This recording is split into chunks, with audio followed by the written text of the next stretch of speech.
families of those who've given their lives in the joint struggle.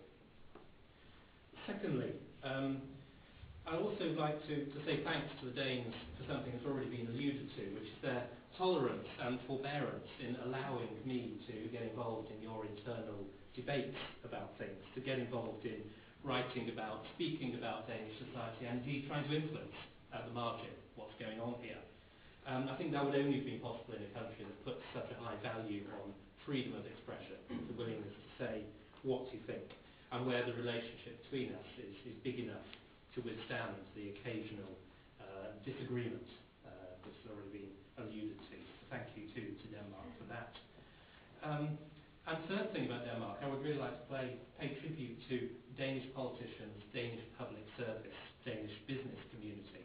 I must say, in all the contacts I've had here, I've never failed to be impressed by the enthusiasm, the competence, the sheer ability of all the people that I deal with. Denmark is extremely lucky in the quality of people it attracts to its public service. It's one of the reasons why it's been so great to work here, why my job has been so easy, and I think it's why Denmark has a claim to be one of the best governed countries in the world. Now, I just want to reflect back on some of the highlights and lowlights of my time here, really, really briefly. We had one really historic event, I think, which was the visit of Prime Minister Blair in 2006, which is incredibly, I discovered, was the first ever bilateral visit by a British Prime Minister to Denmark. So I'm glad we had our little piece of history then. We also had a visit by the Foreign Secretary and the other Miliband, Ed Miliband, earlier this year. Europe Minister, 2 other Cabinet Ministers, Chief of the Defence Staff, and a number of other ministers too. So I think we've had a good set of visits, and that's testimony to the strength of the relationship. I will also remember the commemorations of the 1807 ceremony that you mentioned, one of those rare periods of friction.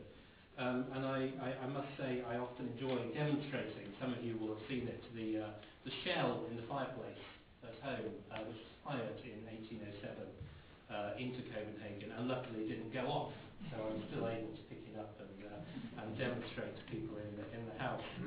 I think it's great also, I remember particularly that symbolic ceremony that some of you were at in the Naval Museum, and the return of the bell from one of the ships that we borrowed in 1807.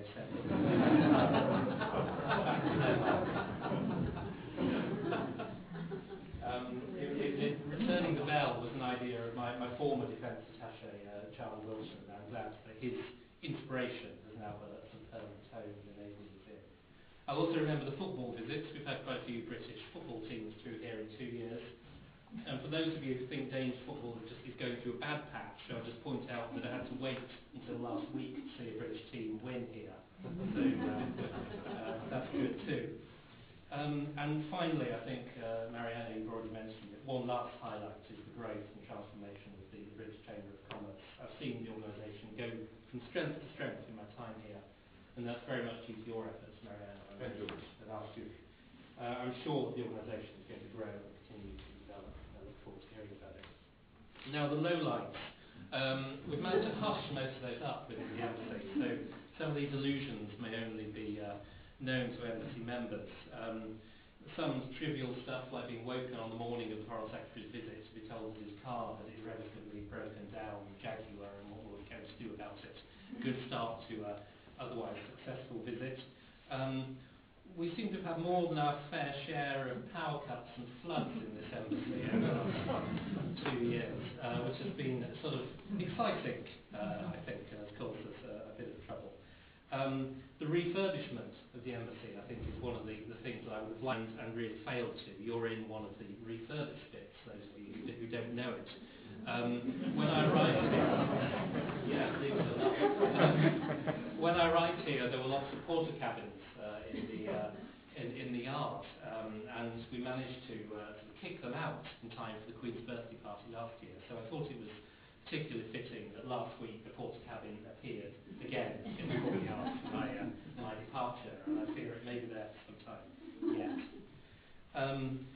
One other low-light, particularly sad event that I just wanted to sort of mention and remember was the sad death of Pam Balkin, who many of you here, the head of the UKTI, and and I just want to mention her name today and remember her when we're there.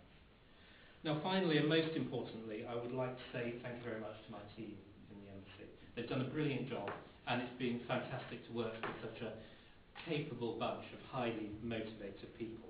Thank you particularly to my senior management team, on whose help and advice I've relied a lot, and in her absence to Wendy Wyver, who many of you will know and has left just a few weeks before me. Thanks to the political team, who've come through lots of change and I think are second to none in their understanding of Denmark.